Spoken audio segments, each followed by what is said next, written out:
그럼 다음 토론으로 우리 그 이정우 원장님이시죠. 한국어린이집 총연합회 민간분과 위원장님이십니다. 토론 나눠주시겠습니다. 네, 반갑습니다. 우선 너무 어렵게 들어와서 뒷배경을 혹시나 바꾸다가 다시 나가게 될까 봐 차마 못 건드리고 그냥 시작함을 양해 부탁드립니다. 또 너무 긴급으로 토론회를 만들 만큼 우리 지금 유보통합에 대한 현안이 너무 시급하지 않나 이런 생각을 하고요. 유보 통합을 위해서 해야 될 것도 너무 많고, 각각의 요소들이 쟁점 사항들이잖아요. 모두가 쟁점 사항이어서 정말 뭘 하나 한다고 해도 한 발을 떼기가 쉽지 않은 상황입니다.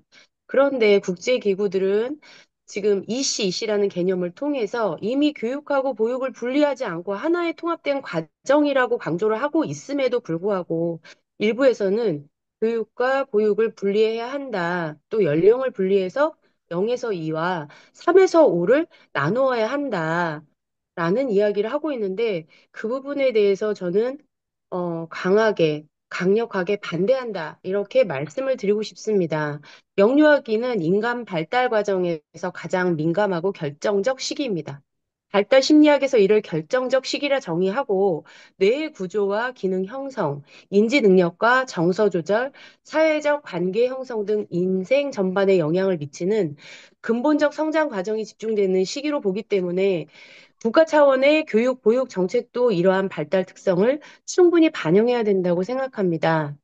지금 이제 저희가 가장 시끄러운 부분이 이제 교육하고 보육 체계를 3세를 기준으로 해서 어린이집하고 유치원으로 이원화하려고 하는 이 부분. 그런데 지금 이제 어린이집은 0에서 5세를 그동안 해왔었던 그런 부분이 있음에도 불구하고 교육과정, 시설 기준, 교사 자격 등 운영 요소가 다르고 이로 인해서 결과적으로 연령간 발달 연계성이 단절되는 문제가 발생하고 있습니다. 그럼에도 불구하고 0에서 2세와 3에서 5세를 계속 분리해서 봐야 한다. 교육과정을 분리해야 되고, 교사도 전문적으로 영아교사와 유아교사를 나누어야 된다라는 분절화된 논리는 지금은 좀 내려놓아야 되지 않나, 이런 이야기를 하고자 하고요. 지금 앞서서 말씀하셨던 모든 분들의 이야기를 듣다 보니까 제가 항상 느끼는 건데 너무 슬픈 부분이 다시 들어오는 것 같습니다. 교사 대 아동 비율이 지금 현재 서울이 1대 13까지라고 아까 교수님 말씀하셨는데 비용의 투입 없이 이제 1대 13으로 지금 운영이 되고 있는 건 근근히 버티고 있는 거다라는 느낌이고요. 이 부분이 계속 지속이 된다면 곧 폐원으로 가는 부분이 될 거라고 말씀을 드리고 싶고 표준 보육료와 표준 교육비 단가 산정 자체가 현재 이 줄어들고 있는 아동 숫자를 기준으로 반영된 것이 아닙니다. 그렇기 때문에 이 비용이 1대 13이라고 한다면 13으로 줄어든 것만큼의 단가가 높아지지 않는다고 한다면 그렇다면 유치원이고 어린이집이고 유지는 어렵다. 이렇게 말씀을 드릴 수 있을 것 같고요. 어린이집은 이미 현장에서 0에서 2세 반, 3에서 5세 반, 또 0에서 5세 통합반 등 다양한 혼합 운영 모델을 적용해 왔습니다. 이는 기관별 특성과 지역 수요, 부모의 요구에 따라 자율적으로 운영되고 있으며 유보 통합의 방향성을 잘 보여주는 사례입니다. 기관 운영의 자율성을 보장하면서도 아동 발달 연계성을 유지하려는 이러한 시도는 현장과 정책이 조화를 이루는 방향으로 평가할 수 있습니다. 통합교육 과정이 적용되었을 때 영유아 측면에서 발달의 연속성이 보장되고 동등한 교육, 보육 기회가 제공되고 누리 중심 교육이 실현될 거라고 생각합니다. 학부모 측면에서는 아까 학부모님께서도 말씀하셨지만 또 입수 행정의 간소화도 있을 것 같고요. 형제 자매 간 기관 통합 가능성, 그 다음에 연령 간의 통합으로 인한 서로 배려하고 이런 것들을 배울 수 있는 부분도 충분히 있다고 생각합니다. 보육교육의 질 보장, 돌봄 공백 최소화 등이 기대가 됩니다. 국가 차원에서는 양육 초기 부담 경감, 경제적 비용 절감, 국가 양육 책임 강화 등으로 출산 장려 정책의 기반을 마련할 수도 있다고 생각하기 때문에 이 부분을 좀 들여다 봐 주셔라. 그래서 저희는 통합 교육 과정으로 좀 밀고 나갔으면 좋겠다 이런 말씀을 드리는데 통합교육 과정만으로는 현장의 모든 문제를 해결하기 어렵습니다. 가장 먼저 개선해야 될 과제가 아마 현장에서 사용되고 있는 용어와 운영체계의 통합이 아닐까 이렇게 생각을 하고요. 어린이집과 유치원은 같은 내용의 서비스를 제공하면서도 보육, 교육, 입소, 입학, 대기, 신청, 연장, 방과 후, 보육료, 교육비 등 전혀 다른 용어를 사용하고 있습니다. 이러한 이원화된 용어는 학부모들에게 불필요한 혼란을 초래할 뿐만 아니라 직원 간 업무 공유와 협업에도 방해가 됩니다. 더 나아가 교육이라는 용어가 더 전문적이고 공식적인 것으로 인식되고 보육은 단순한 돌봄으로 이해되는 사회적 인식 차이는 어린이집의 교육적 가치를 폄훼하는 결과를 낳고 있습니다. 그러나 실제로는 어린이집이 오랜 기간 0에서 5세 발달적 교육, 보육을 실현해 왔으며 통합교육 과정의 운영 경험도 축적해온 기관이라는 점을 잊어서는 안 되고 여기서 봐야 하는 모델이 반드시 있다. 이 부분으로 지금 가고 있는 것 또한 인정해야 한다라고 말씀드리고 싶습니다. 운영 시간 및 지원 구조의 불균형 문제도 반드시 해결을 해야 된다고 보고 있고요. 아까 교수님들께서도 말씀하셨는데, 현재 유보통합 실행 계획에서 유치원과 어린이집 모두 기본 운영 시간을 8시간으로 설정은 하고 있지만, 실제로는 운영 시간 이면의 지원 체계가 다르게 적용되고 있고, 유치원은 아침, 저녁 돌봄 시간에 대해 지자체 또는 국비 특별회계 등을 통해 별도의 비용 지원이 이루어지고 있습니다. 어린이집은 연장반에만 일부 인건비 지원이 적용되고 있어서 교사들이 추가 근무를 자발적으로 감당해야 하는 경우가 많습니다. 이러한 지원 격차는 교사들의 수업 준비 시간 부족, 휴게 시간 미확보, 운영 안정성 저해 등 교육 질 전반에 부정적 영향을 미칩니다. 또한 교사대 아동 비율 개선 역시 아까도 언급했지만 질적 통합을 위한 핵심 과제이기 때문에 OECD 주요 국가들의 사례를 기준으로 해서 어, 비율을 낮추고 비용을 그만큼 합당하게 적용할 수 있도록 하는 단가 인정이 필요하다. 이렇게 말씀드리겠습니다. 이음 교육에 대한 부분도 재검토가 필요합니다. 이 부분은 오채선 교수님께서 우리 단체가 교육부와 간담회 때 문제 제기했던 내용을 정확하게 말씀해 주셨기 때문에 저희는 같은 입장이다, 동의한다로 넘어가도록 하겠습니다. 연장 과정 내 특별활동 저희 들여다보고 있는데 너무 고민스럽지만 교육 과정화가 일부 필요하지 않나 이런 생각을 합니다.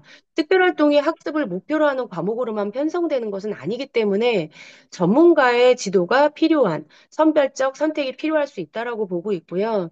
저희도 지금 문제다라고 생각하고 있는 부분이 조기 사교육 과열 문제가 심각해지고 있는 거 알고 있고 유아기부터 선행학습이 일상화되고 있는 거 알고 있습니다.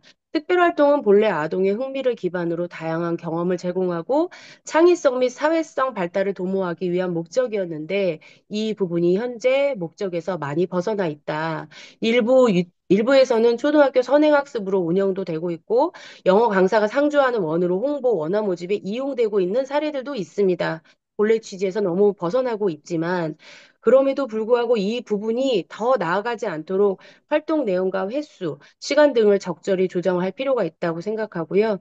아동의 자발성과 흥미를 고려한 놀이 중심 활동으로의 전환 고민 필요하다고 생각합니다.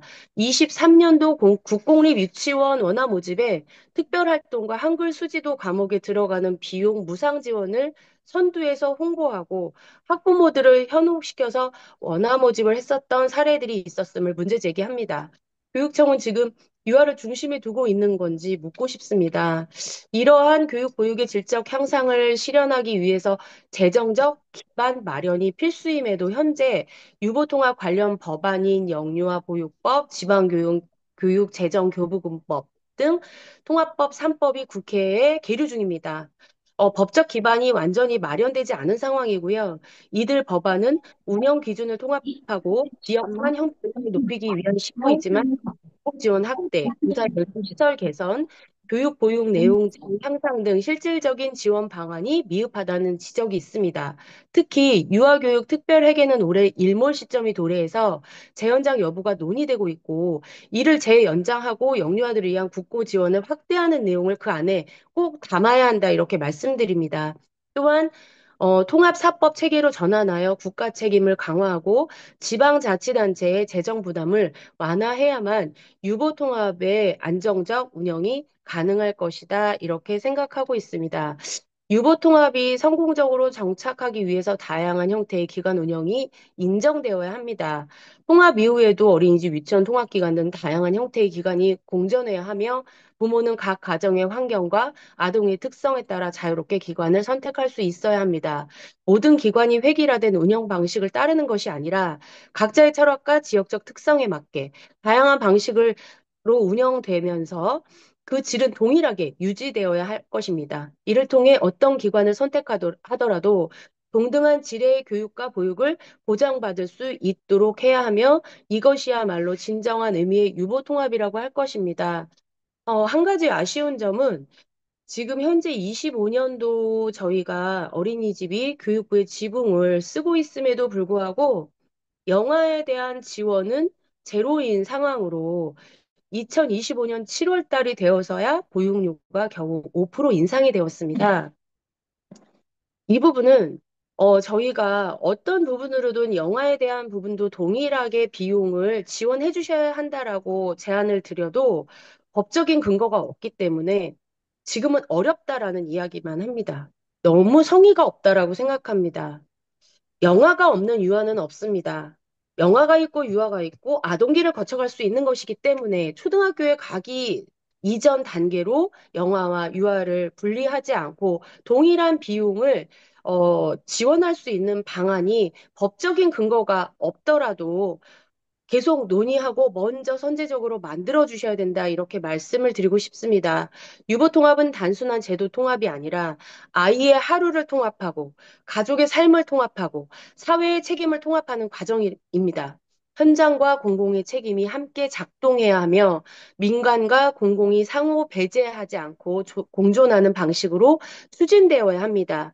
민간 가정 어린이집은 이러한 공존의 중심 고리로서 역할을 하고 있으며 지금까지 민간 가정 어린이집이 영유아 보육과 교육의 현장에서 쌓아온 경험과 노하우는 유보통합 정책의 성공적 실행을 위한 소중한 자산임을 잊지 말아 주시고요. 내용이 길어지고 있기 때문에 마무리하겠습니다.